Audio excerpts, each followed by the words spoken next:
Those stories shortly, but first tonight on Your Story out of India. It was a scam estimated to have cost the Indian exchequer $40 billion. The verdict is now out. 6 years after a special CBI court has acquitted all 19 accused in the second-generation spectrum allocation scam. It's a scandal in which many prominent names cropped up, including DMK leader from Tamil Nadu, Kanimuri, and then Telecom Minister A. Raja. WION's correspondent Khalid Shah spoke to Kanimuri shortly after the verdict. We're joined by Kanimuri to talk about today's 2G verdict. Ma'am, first of all, how do you see the verdict given out by the court? You were named in the case. How do you see the verdict as it has come out?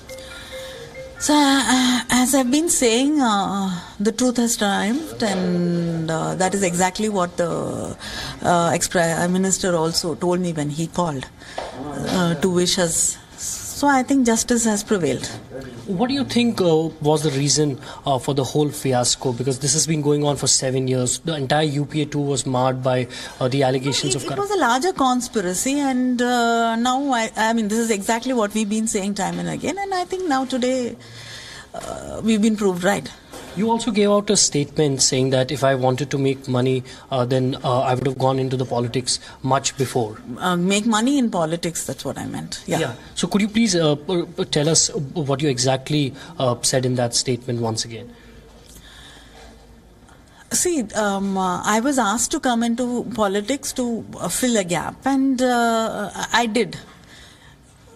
I'm not here to look at politics as anything else. This is something which I believe in, and I grew up with an ideology, and I'm part of that. And because of that, if you're going to be penalized, because of that, if you're going to be hurt, I mean, I'm prepared to face it. Also, the second thing that I want to ask you is that during the UPA 2, the entire opposition, the BJP was kind of making allegations, all sorts of allegations. They built perhaps an entire campaign, election campaign on the corruption charges that were against UPA. What would you tell them right now at this point in time? It's politics. I don't want to say anything more about it, and I don't want to blame anybody today. One last question. The CBI might challenge the case. Yes, they might, and we have to face it legally. Reaction sir आपका इतनी बड़ी achievement है sir इतनी बड़ी achievement है sir आज आपका बड़ी किया है I'm just asking a question. Celebrations around me. Here are the DMK supporters. You see, this is a placard they're holding. Truth alone triumphs. This is what they wanted. Now that all the accused have been acquitted, celebrations all around outside the Patiala House Court. You see, supporters not giving up. They're here for A. Raja and the other DMK leaders who are accused here. They're all celebrating, and this is their day. Jessica Taneja with video journalist Gopal for WION, New Delhi. Well, the special judge, O.P. Saini, also ruled, and quote, I have no hesitation in holding that the prosecution has failed to prove the charges beyond reasonable doubt, so all are acquitted. The celebrations were witnessed outside the court, and both the DMK and the Congress hailed it as a triumph of truth. Court's judgment has to be respected, and I'm glad that the court has pronounced unambiguously that all this massive propaganda which was being done against the UPA was without any foundation. I have never commented on this case when this case was going on, and I don't think I should comment now. But one thing is clear, that the allegation of a major scam involving the highest levels of government was never true, was not correct, and that has been established today. Well, as the Congress leader claimed vindication of their stand, the BJP hit back, saying that the verdict was not a certificate of innocence. The fact that this was a corrupt policy intended to promote corruption and that it resulted in a loss already stands established, both by the Supreme Court verdict and by the fact of subsequent auctions. There is nothing in this that the Congress party should consider it as some kind of a certificate as far as they are concerned. The CBI has reacted to the verdict, saying that the evidence submitted by them to substantiate the charges have not been appreciated in its proper perspectives by the court. The CBI will now move to a higher court. Well, all those politicians and bureaucrats accused of involving in India's 2G spectrum scam that came to light in 2008 have been acquitted in New Delhi. The 2G, of course, stands for the second generation wireless technology, basically an upgrade on cell phone technology that allowed the calls to now be digitally encrypted, include data services like SMS and others. But what was the scandal all about? Let's take a look. It happened in 2008. Instead of auctioning licenses for the new 2G technology, the then government of India allotted 122 of them to 9 select companies, and that too at prices determined in 2001. Estimates of the loss suffered by the exchequer varied from $27 billion to $300. The government at the time was a coalition led by India's oldest Congress party, and the accused include the crucial coalition partners from the South Indian state of Tamil Nadu and some bureaucrats. There were also allegations against the middlemen and public relations consultants who were the chief accused. Well, the charges were made against India's former telecom minister, Raja, and the daughter of DMK's party chief, Kanimuri. They were charged with using a forged document, arbitrarily changing the existing first-come, first-served policy of awarding licenses and of accepting $2 billion in exchange from one of the awardee companies for getting the 2G license. Well, it was a huge scandal at the time and instrumental in shaping public opinion about the Congress party-led UPA coalition government, which was hit by a total of 9 corruption scandals during the 10 years of its rule.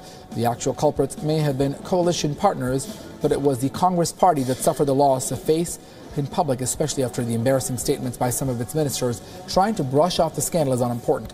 The embarrassment deepened when India's highest Supreme Court declared the arbitrariness in rewarding the licenses as unconstitutional. Individuals were fined heavily and came in for scathing criticism for their large with India's national assets, and finally the scam tainted India's reputation around the world in leading the international media. Watch our in-depth coverage on the 2G scam tonight at 8 on WION's Fine Print.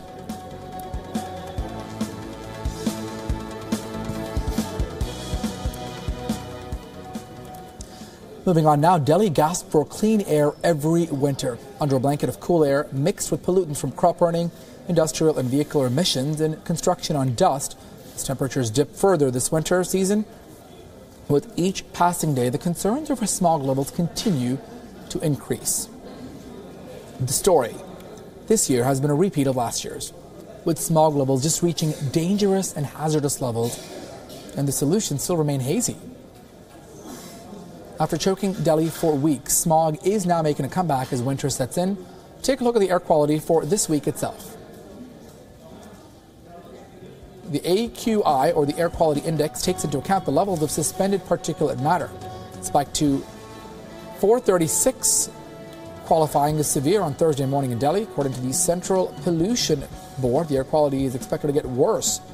Thursday morning's AQI of 436 was higher than Wednesday's of 359. Tuesday's was 300. Monday's was 234. Monday and Tuesday still poor. Wednesday very poor. Today severe. All of this, of course, corresponds to poor air quality. So the big question that we're trying to figure out at this point, are we giving our children the right to breathe? The big question, how safe is it? What are the solutions? And is really anything being done? With the air quality levels between 301 and 400 are classified as very poor. They also result in illnesses on prolonged exposure, problems to the lungs, heart disease, lung cancer. Now, meanwhile, India has also unleashed a new weapon in its continuing fight against air pollution. Meet the anti-smog gun. Authorities are pinning their hopes on. It aims to clear the skies above New Delhi, which is one of the world's smoggiest cities, always close to Beijing. This is a huge notice for manufacturers. The device can flush out airborne pollutants with the help of the droplets of water that it ejects at high speeds.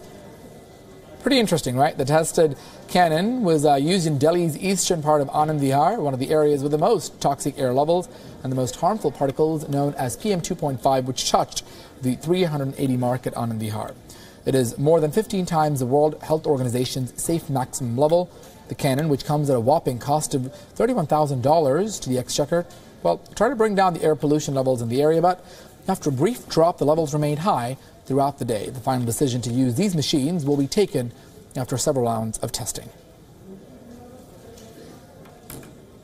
Air quality in Delhi has once again worsened. There is a thick layer of smog around many parts of national capital. As per the data given out by AQI, the level of pollution is hazardous and severe at many places. After many days of respite, which was caused by the downpour, the air pollution and the bad air quality has once again returned to capital. And the officials of the MET department say that this is going to be around for some days, and they're expecting that the winds coming in will really cause the air quality to really get better in some days. While the governments know of many reasons that cause this air pollution, the factors that cause air pollution have been given out by many researchers, but they have failed to give out any remedies to bring some sort of respite to the citizens of Delhi who are exposed to the hazards of air pollution every day. Khalid Shah reporting for WION in Delhi. Well, with 1/3 of Indians living in an urban setting, the data on the waste disposal and pollution levels again revealing a very disturbing trend. According to the World Health Organization's air pollution base, India has 10 of the 20 most polluted cities in the world. Take a look at that list. Gwalior, Allahabad, Patna, Raipur, New Delhi, Ludhiana, Kanpur, Khanna, Firozabad and Lucknow, all ranking in as the world's most polluted cities in the world, the 10 Indian cities which fare the list. Most of them, as we can see, are from the northern part of India. When we spoke to the World Health Organization a while back, they said all of this has to do with a number of factors, including manufacturing plants, crop burning as well. Now, in November this year, when the particulate matter in the air reached the extremely dangerous zone, there was a clear link that was found between stubble burning in Punjab and the rise in pollution levels in Delhi and the NCR.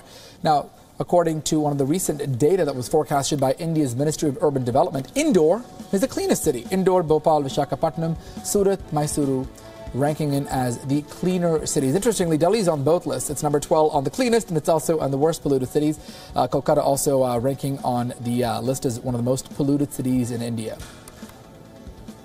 All right, so from next year, 2018, here's what the Indian government plans on doing. They want to assign star ratings to cities based on how clean or how not clean they are, so the cleanliness levels.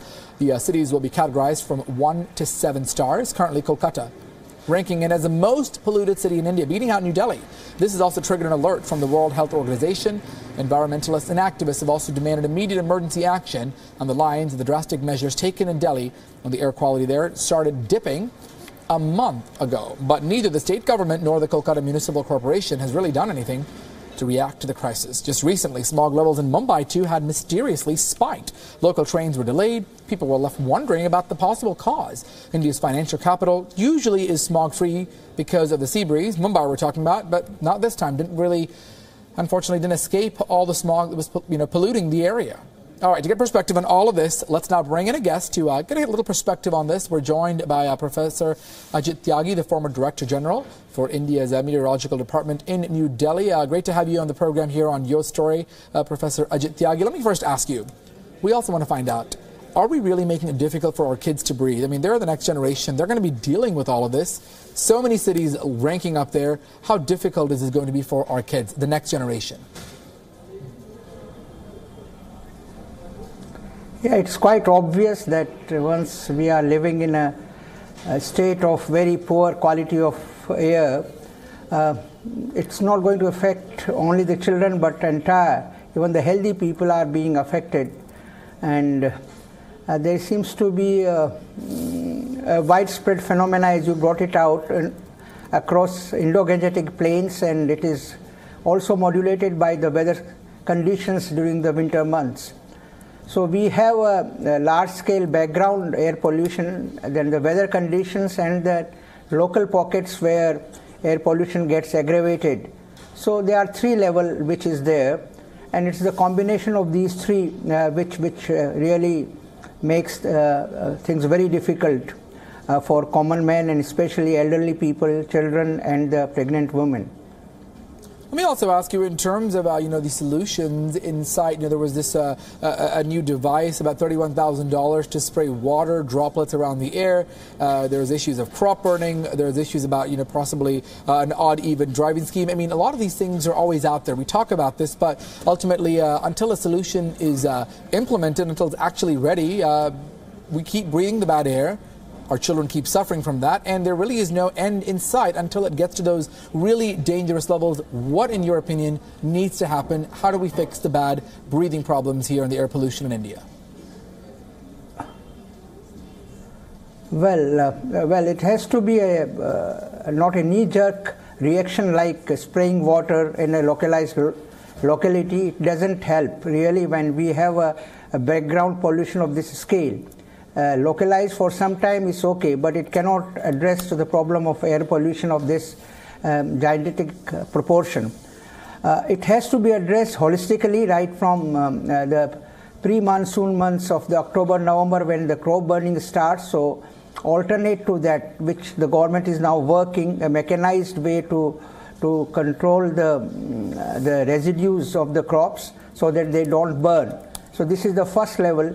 Second, of course, is going to be because there are 3 or 4 major sources of air pollution in India: biomass burning, vehicular traffic, dust because of the construction, and of course the local biomass burning also is there in the villages. So the large-scale burning, which occurs in the month of October, November, gives you a large scale of background pollution which hangs on for longer period. So this needs to be controlled. Then, of course, is the advection from the far-off places also plays an important role, but that is what is governed by the weather conditions, and we have got no control on that. But locally, yes, we can do it is by improving the control on the emissions from the vehicles by introducing the European 6 class, which government is planning now by 2020. Or even also is okay, but I don't think until unless we prepare it ourselves well in advance, because we should know when are the days when the pollution level is going to increase because of weather conditions, and then bring in short-term such measures. All right, just stand by. We're going to come back to the discussion in just a bit. Let's also get a global perspective on this here tonight on Your Story. In addition to India, while experts have pinned New Delhi's toxic air on the crop and the stubble burning, well, scientists have found another reason. It's in fact a foreign one. Here's why.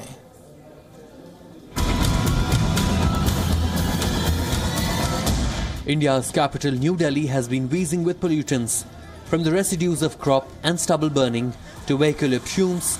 From West Asian dust storms, multiple factors have been dubbed responsible. And now experts are looking at Afghanistan as another agent adding to this hazard.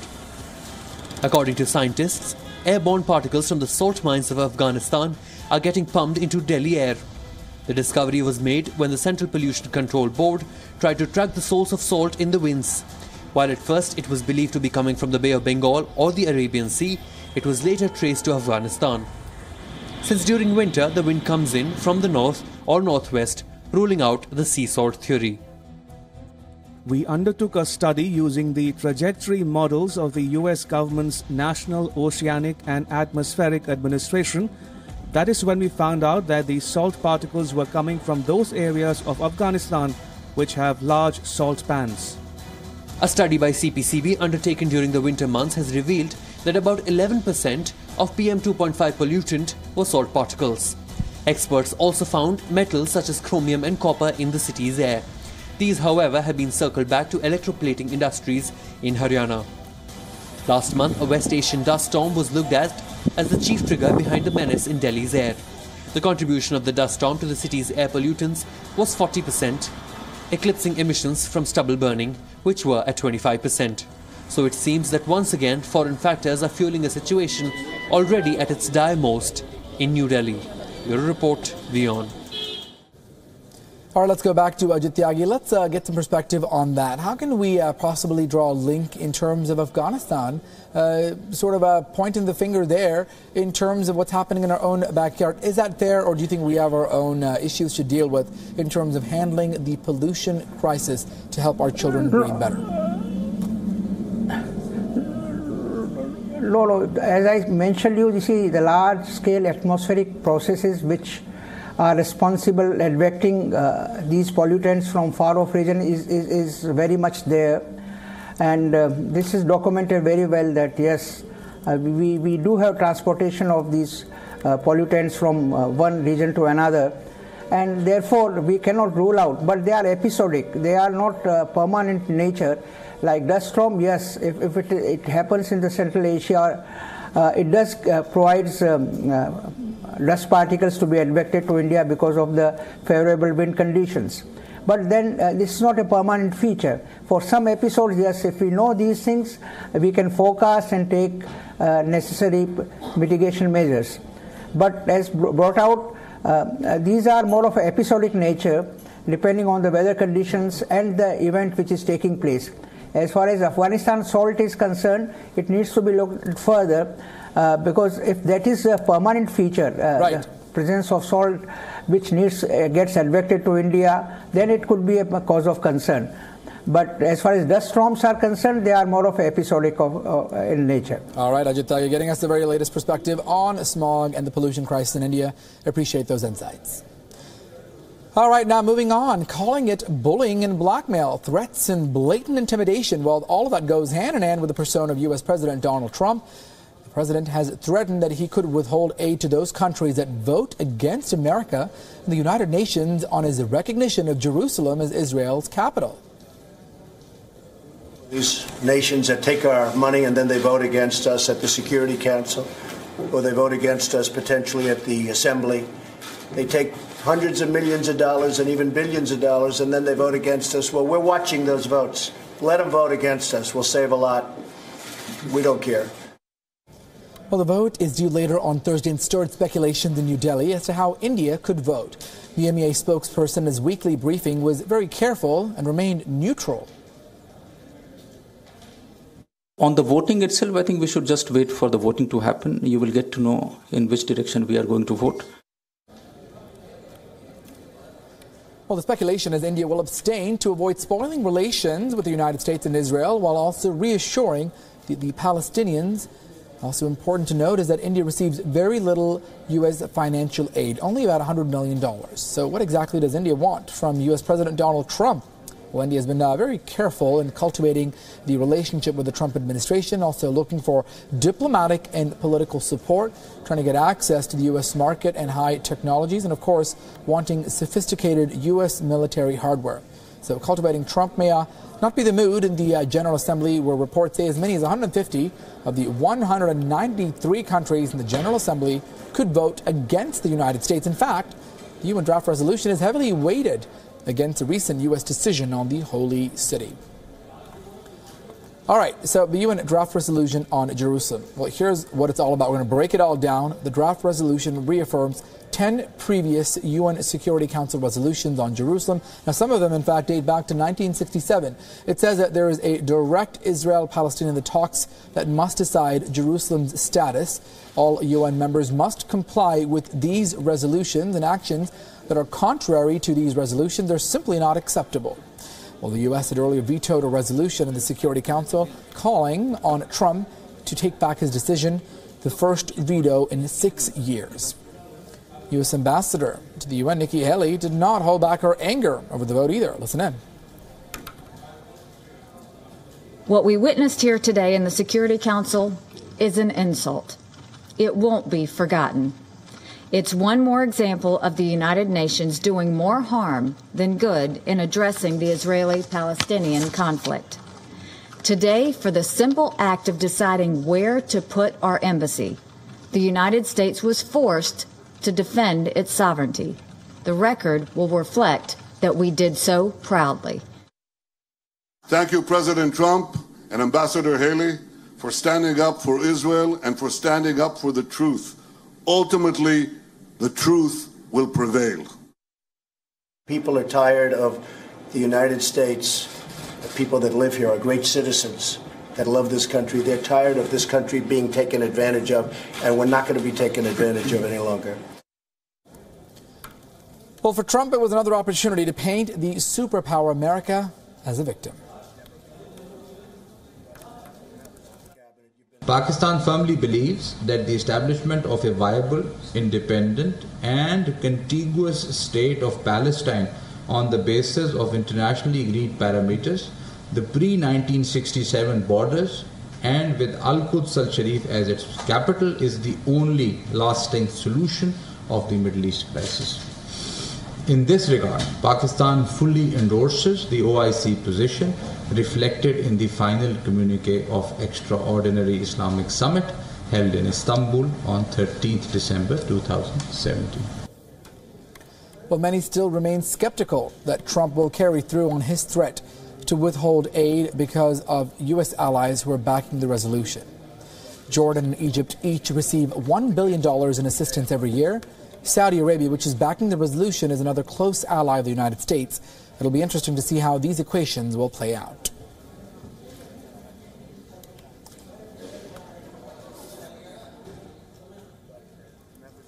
And that's all the time that we have for this edition of Your Story. Everyone has a story to share. If you have one, let us know on Facebook, Twitter, or Instagram. Thanks so much for joining us. I'm Archit Seshadri. Good night.